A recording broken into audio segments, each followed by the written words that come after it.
Rádio Mateus 6:33, falando de Vila Velha para toda a internet. E hoje nós vamos meditar na carta aos Hebreus.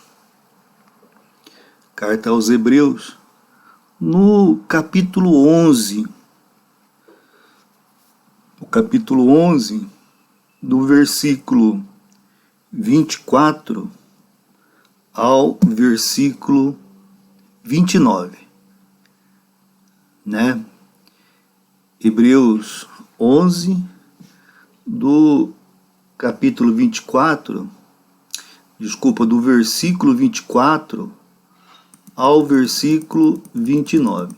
Na verdade, até o versículo 40, ou seja, até o final do capítulo 11, o autor bíblico vai falar dos heróis da fé e das vitórias conquistadas em razão da fé.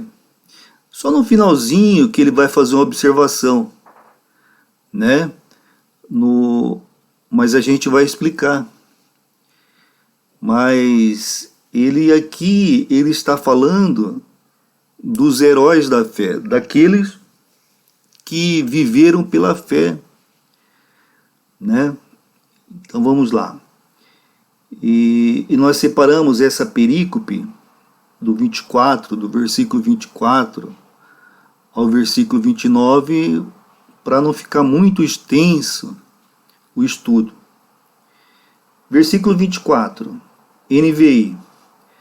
Pela fé, Moisés, já adulto, recusou ser chamado filho da filha do faraó, preferindo ser maltratado com o povo de Deus, a desfrutar os prazeres do pecado durante algum tempo. Por amor de Cristo, considerou a desonra riqueza maior do que os tesouros do Egito, porque contemplava a sua recompensa. Ou seja, ele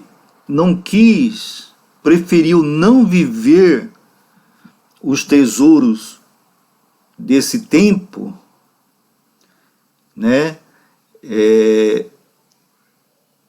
As benesses desse tempo, porque ele contemplava outra recompensa, quer dizer, por amor a Cristo, ele contemplava a vida eterna. A vida eterna. Mas aqui tem um detalhe importante, porque fala, olha, por amor de Cristo, considerou a desonra riqueza maior do que os tesouros do Egito. Mas como que Moisés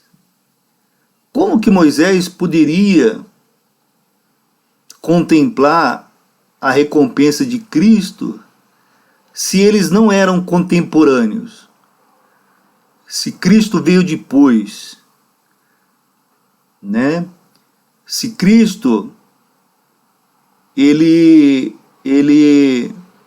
não viveu nem antes e nem durante o tempo de Moisés. Por isso que é importante nós observarmos o texto bíblico. Por isso que é importante. Jesus Cristo. Cristo não era o nome de Jesus. Como, pastor? Cristo não era o nome de Jesus. O nome de Jesus era Jesus, filho de Maria e de José, ou filho de José, o carpinteiro, e de Maria, filhos humanos. Cristo é um título que Jesus recebeu porque Cristo, dentre outros, Cristo quer dizer o enviado, o Messias. Dentre outros títulos, Cristo quer dizer o enviado, o Messias. Então, é importante isso, é importante quando nós lermos o texto, nós prestarmos atenção, por quê?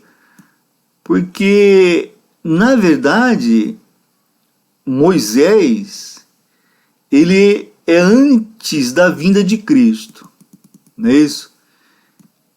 Moisés, ele, olha lá, Cristo, Messias, ungido, né?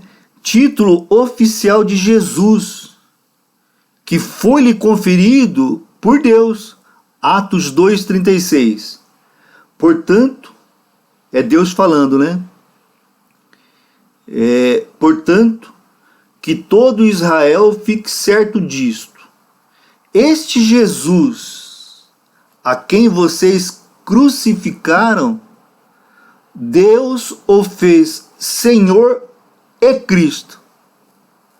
Então, Cristo era um título oficial de Jesus, designado por Deus, né? Que também o designou como o Salvador do mundo. Mateus 16,16. Simão Pedro respondeu: Tu és o Cristo. Quando Jesus fez aquela pergunta, né? O que o povo pergunta ao meu respeito? Uns falam isso, outros falam aquilo. E vocês, o que dizem que eu sou? Jesus perguntando aos apóstolos, né? Aí Pedro respondeu: Tu és o Cristo, o Filho do Deus vivo. Então, Cristo é a designação de Jesus como o Salvador do mundo, né? E que tinha um tríplice ofício. Cristo era profeta, sacerdote e rei. E Jesus é o Cristo porque foi ungido por Deus para concretizar o plano de salvação elaborado pela Trindade. Deus Pai, Deus Filho e Deus Espírito Santo. Desde a mais remota eternidade. Olha lá o que fala 1 Coríntios 10,4. Né? 10,3. Todos comeram do mesmo alimento espiritual. 10,4. E beberam da mesma bebida espiritual. Pois bebiam da rocha espiritual que os acompanhava. E essa rocha era Cristo. Então, Cristo é um título que Jesus recebeu. Pastor, mas então, Moisés, ele falou por amor a Cristo, né? É exatamente isso. Por quê? Por amor ao Messias. Os que viveram antes da manifestação humana de Jesus, de Deus, na forma humana de Jesus, os que viveram antes, eles tinham a esperança, eles contemplavam, eles tinham esperança de ver o Messias, de ver o Cristo. Então aqui Moisés, por amor a esse Messias que viria, a esse Cristo que eles tinham esperança que viria, porque era a promessa bíblica, né, dos textos do Antigo Testamento, era a promessa de Deus através dos profetas. Moisés optou em não se valer da honra e da riqueza da filha do faraó, que havia o encontrado quando ainda era bebezinho, num cesto na água, e o criou como filho. Ele abriu mão disso, ele falou assim: não, eu sou judeu, né? E judeu é um povo escolhido, o Antigo Testamento, e ele preferiu viver como um judeu, né? Prosseguindo, pela fé saiu do Egito, não temendo a ira do rei, e perseverou porque via aquele que é invisível. Quer dizer, ele via Deus no seu coração, né, irmãos? Na sua fé, pela fé, ele via Deus. Ele confiava, ele tinha fé, ele tinha esperança, né? E prossegue no 28. Pela fé, celebrou a Páscoa e fez a aspersão do sangue, para que o destruidor não tocasse nos filhos mais velhos, nos primogênitos dos israelitas. Foi a última praga, né, de Deus para o povo egito, para que o faraó libertasse os hebreus para poder marchar em direção à terra prometida. Então, irmãos, nós percebemos aqui que claramente, né, que Moisés, ele foi um dos grandes líderes de Israel, né? Ele foi um profeta e ele foi um legislador. Mas quando Moisés nasceu, o seu povo era escravo no Egito. Ele era escravo, o povo, né? No Egito. E os líderes egípcios, irmãos, tinham ordenado que todos os meninos, os bebês hebreus morressem, todos. E Moisés, né, nós conhecemos pela história, foi protegido. E a filha do faraó obteve que Moisés fizesse parte da sua família, né?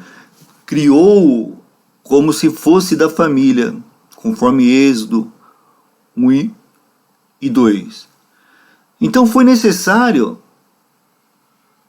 a fé, a confiança, para que Moisés ele renunciasse o seu lugar no palácio. Foi necessário, né? Mas nós vemos que havia ali uma estratégia de Deus, né? Porque Moisés, criado como filho de Faraó, ele recebeu toda a instrução, todo o ensino que era possível para aquela época, porque ele estava sendo preparado para ser um faraó. Ele recebeu todas as instruções, né? Então Moisés era uma pessoa letrada, conhecia de todas as ciências. Para a época, ele era uma pessoa que tinha conhecimento. E esse conhecimento, nós percebemos que foi utilizado por Deus em Moisés para conduzir esse povo também. Porque Deus, ele não despreza o conhecimento. Deus não despreza o conhecimento, não despreza. Ao contrário, Deus investe nesse conhecimento como uma forma de também realizar os seus milagres.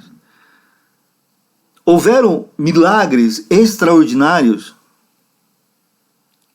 na peregrinação pelo deserto? Sim, é claro. É claro que sim, né? A nuvem que cobria o sol, as tochas, o fogo à noite que aquecia e dava direção, as codornizes, né? A rocha que jorrou água, os calçados e as roupas que não estragavam, o calçado que crescia com o corpo, a roupa que crescia com o corpo, né?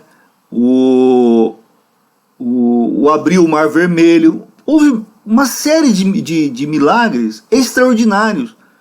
Era como que se Deus estivesse se exibindo para aquele povo, no aspecto de mostrar que ele era Deus, para firmar na cabeça daquele povo que foi algo sobrenatural que fez com que eles saíssem da escravidão do Egito.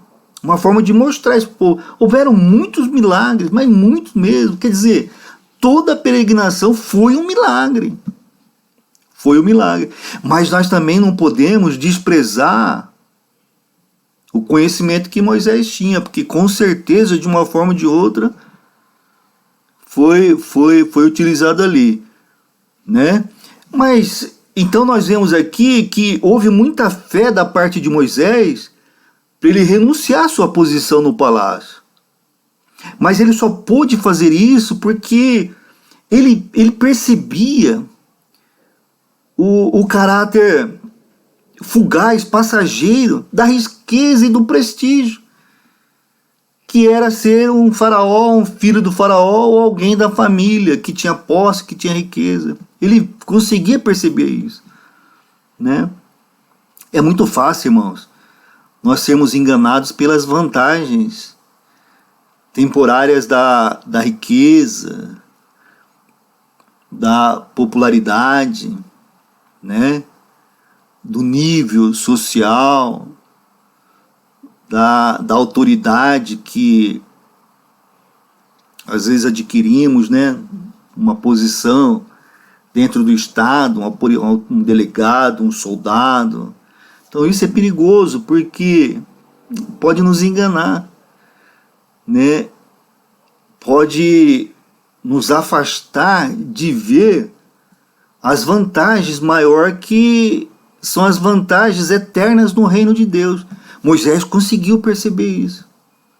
Moisés conseguia ver isso. Não, eu prefiro confiar na minha... Como que ele fala aqui? Eu prefiro confiar na esperança do meu Cristo, né? Por amor do meu Cristo, por amor de Cristo, ele contemplava esta recompensa, quer dizer, o eterno no céu, né? A fé nos ajuda a olhar mais à frente, né? Nos ajuda a ter uma visão mais macro, mais de futuro. Então nos ajuda a ver mais à frente do sistema de valores do mundo. A fé nos ajuda. Ela nos ajuda a ver os valores eternos do reino de Deus. Os valores eternos do reino de Deus. O mundo, irmão, ele nos seduz. Ele quer nos seduzir, né?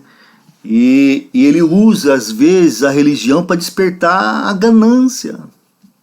A ganância. As pessoas se aproximam de Deus para ficarem ricas, para resolver os seus problemas financeiros, para adquirir posses, adquirir bens. Não, eu insisto, é texto bíblico, busque primeiro o reino de Deus, que todas as coisas vão ser acrescentadas. Acrescentadas é além do necessário, acrescentadas. Mas tem que buscar primeiro o reino de Deus. E para isso exige fé, exige confiança em Deus. Assim como Moisés, embora não tenha visto Cristo, o Messias, Jesus, ele acreditava, né? Então, quando nós lemos o capítulo 11 de Hebreus, nós gostamos porque nós vemos ali muitas histórias de vitória. Capítulo 11 de Hebreus é o capítulo dos heróis da fé. É gostoso ler. Nós vemos ali que os inimigos são derrotados, né? As pessoas são salvas. A boca dos leões se fecha e os mortos ressuscitam. É um capítulo gostoso de ler, né?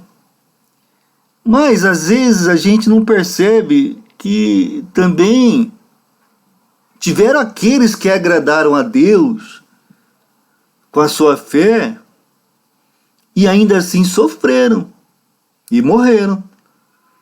Esse a gente às vezes não presta muita atenção, né? Mas tiveram, irmãos. Tiveram. Os últimos versículos desse capítulo, eles nos transmitem uma realidade espiritual que muitas pessoas hoje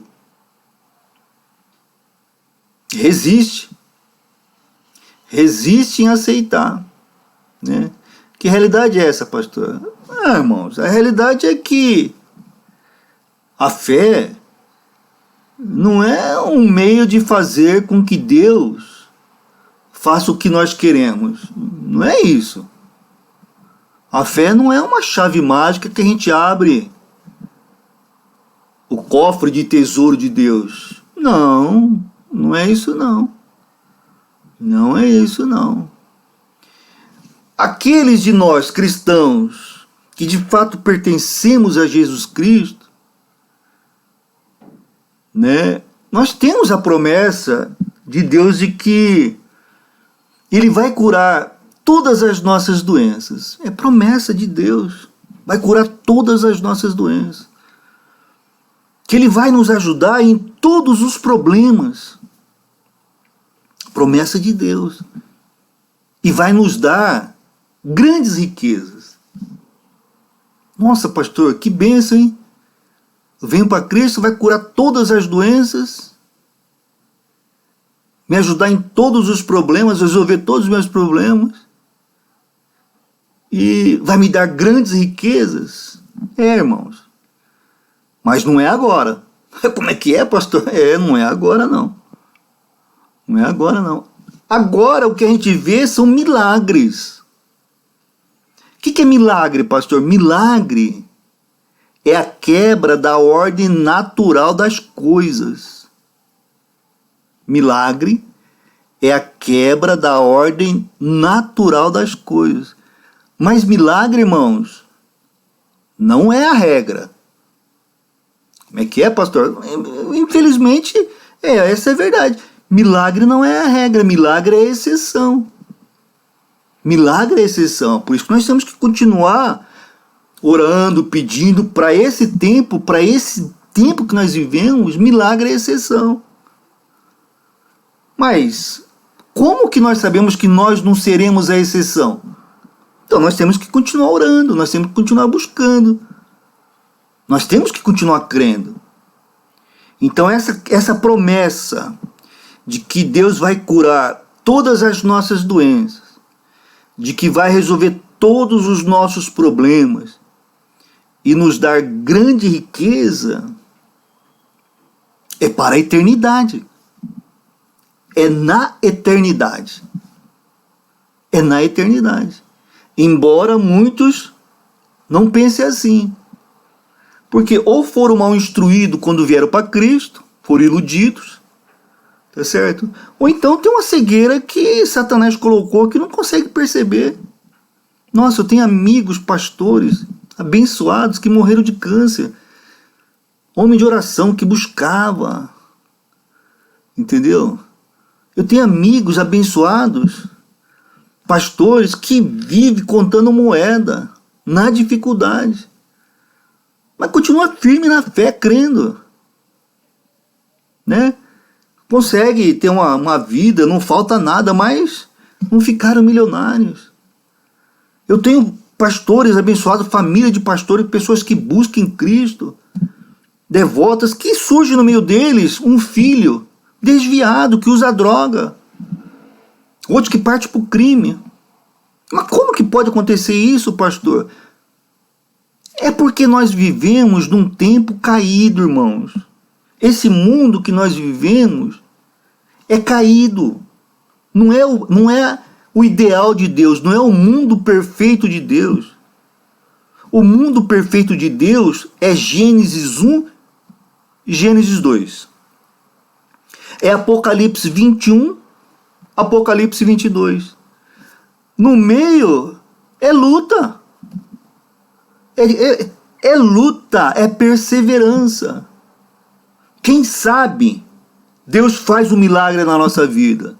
Mas só há um jeito de saber, é continuar buscando em fé. É continuar buscando em fé. Mas agora uma coisa você pode ter certeza, irmãos. Pode ter certeza, no céu não entra ninguém com diabetes. É curado. Passou para a eternidade, é curado de tudo. Passou para a eternidade, acaba todos esses problemas que a gente vive aqui no dia a dia. Passou para a eternidade, vamos viver de uma maneira rica, gloriosa na presença do Senhor. Espírito renovado, alma renovado e corpo glorificado. É isso, mas é na eternidade. Né? É na eternidade. Né? Nós percebemos que Deus disse que entre Gênesis 3 e Apocalipse 20, ou seja, nesse tempo que nós vivemos, nós podemos esperar tribulação, perseguição e sofrimento. É isso que me encanta no Evangelho, sabia? Porque Deus, Ele não engana ninguém. Ele deixou registrado na sua palavra. Agora, tem alguns que leem a palavra distorcendo a palavra para enganar, para poder encher um ambiente. Isso é um erro. Não falam a verdade. A esperança, irmãos, que Deus está apto, pronto para fazer milagre. É essa esperança que nós vivemos. Nós vivemos na esperança, na fé de sermos abençoados aqui na terra. Mas se não formos aqui na terra, com certeza seremos no céu. É o exemplo de Moisés. Moisés preferiu não viver a bênção aqui na terra, mas buscar a bênção celestial. E passou por grandes tribulações durante esse tempo aqui na terra. Mas hoje está no céu, que é eterno. Né? Olha o que fala João 15, 18 a 21. Se o mundo os odeia, tenham em mente que antes odiou a mim. Jesus falando, né? Põe isso na cabeça. Se o mundo te odeia hoje, se sofre dificuldade, aflição, põe na cabeça que antes odiou a Cristo. Se vocês pertencessem, se vocês fossem do mundo, o mundo os amaria, como se fosse dele. Né? Todavia, vocês não são do mundo. Nós não somos do mundo, irmão. O mundo quer dizer esse tempo, né? Aqui nesse texto quer dizer esse tempo. Mas eu os escolhi, tirando-os do mundo. Por isso, o mundo os odeia. Quer dizer, nós vivemos hoje no reino de Deus, que ainda não foi implantado. Mas nós vivemos nessa esperança. No mundo espiritual, nós vivemos no reino de Deus. Nós seguimos as orientações de Cristo. Principalmente nos 10 mandamentos e principalmente no Sermão da Montanha, que fica mais claro. Mas nós vivemos a lei de Cristo. Nós não vivemos a lei do mundo. Como nós não somos mais do mundo, o mundo nos odeia. O mundo nos odeia. Né? Olha lá o 20, olha. Lembrem-se das palavras que eu lhe disse. Jesus falando. Nenhum escravo é maior do que o seu senhor. Nenhum escravo é maior do que o seu senhor. Não seria o inverso, não, Cristo? Não. Não. Não é o inverso. Está querendo dizer que todos são iguais. Né? Se me perseguiram, o escravo aqui somos nós, viu, irmãos? O escravo aqui somos nós. Senhor é Cristo. Então nós não somos maior do que Cristo. Se ele sofreu, nós também vamos sofrer. Né? Se me perseguiram, quer dizer, se perseguiram a Cristo, também perseguirão a vocês. Meu Deus, como que alguém fala um negócio desse e quer que alguém o siga, né? Se for buscar aí fora, nesses que ensinam como fazer para fazer a igreja crescer, esse versículo não pode ser falado para a igreja. Porque já pensou, Cristo falando isso para nós, olha, vocês vão ser perseguidos. Porque se eles me perseguirem, a menos que vocês vivam como agente secreto de Cristo, escondidinho. Mas também aí não vão ser abençoados, né, irmão? Né? Se me perseguiram, também perseguirão vocês. Puxa vida, Cristo. Se obedeceram a minha palavra, também obedecerão a de vocês. O que ele quer dizer aqui? A palavra do Senhor tinha poder. Ele expulsava Satanás. Ele expulsava a coisa ruim, embora houvesse perseguições. Mas ele vencia as perseguições. Ele vencia. Por quê? Porque ele usava da palavra que era de Deus. Né? E vencia. Então ele fala, vocês Tem que usar a palavra, tem que usar a autoridade, a delegação da autoridade que eu estou lhe transmitindo. Mas vocês serão perseguidos, porque eles me perseguiram. Mas eles obedeceram a minha palavra. Eles iam até um ponto, não ultrapassava aquele ponto. Eles obedeceram. Então vocês também têm que obedecer. Vocês também têm que usar a minha palavra. Olha lá. Tratarão assim vocês por causa do meu nome. Por causa do meu nome. Pois não conhecem aquele que me enviou. Eles não conhecem a Cristo, né? Eles não conhecem a Deus que enviou a Cristo. Então, irmãos, é claro aqui, ó. É claro, né? As perseguições tem, mas nós temos a palavra de Cristo, nós temos o Espírito Santo que habita em nós. Nós vamos ser atribulados, mas não vencidos. Não seremos vencidos. Nós sofreremos perseguições, mas não seremos vencidos. Não seremos vencidos. Por quê? Porque Cristo é conosco. Cristo é conosco.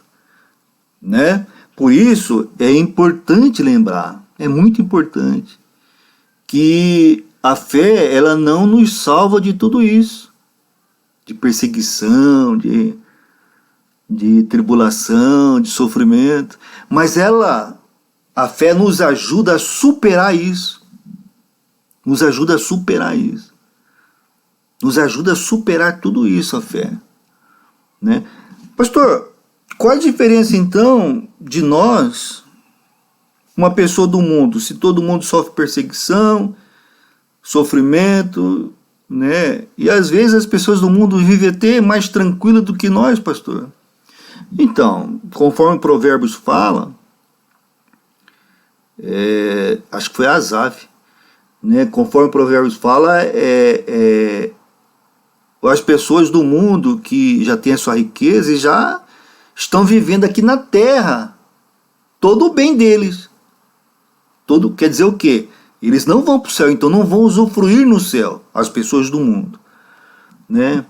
E nós, pastor, que sofremos tudo isso? Não, primeiro, nós vamos superar tudo isso. Nós vamos superar tudo isso. A Bíblia garante isso. Nós não somos livres de sofrer isso, mas nós estamos certos que vamos superar isso, se mantivermos a palavra de fé de Jesus Cristo. E as pessoas do mundo não têm uma eternidade no céu. Não tem, estão vivendo tudo aqui, segundo a Bíblia. E nós superaremos as dificuldades aqui na terra e vamos morar no céu. Vamos morar no céu. Então, irmãos, o que Deus deseja é que nós permaneçamos firmes diante da aflição e da tentação. Firmes. Com fé. Porque assim como Moisés, nós podemos ser chamados a perseverar, como vendo o que não é visto. Né? Olha lá, Hebreus 11, 27. Pela fé saiu do Egito, não temendo a ira de Deus, a ira do rei, Moisés, né? E perseverou, porque via aquele que é invisível. Quer dizer, ele tinha fé, acreditava, ele via aquele que é invisível, aquele. Aqui no caso ele via uma pessoa, ele via o Messias, ele cria no Messias. Né?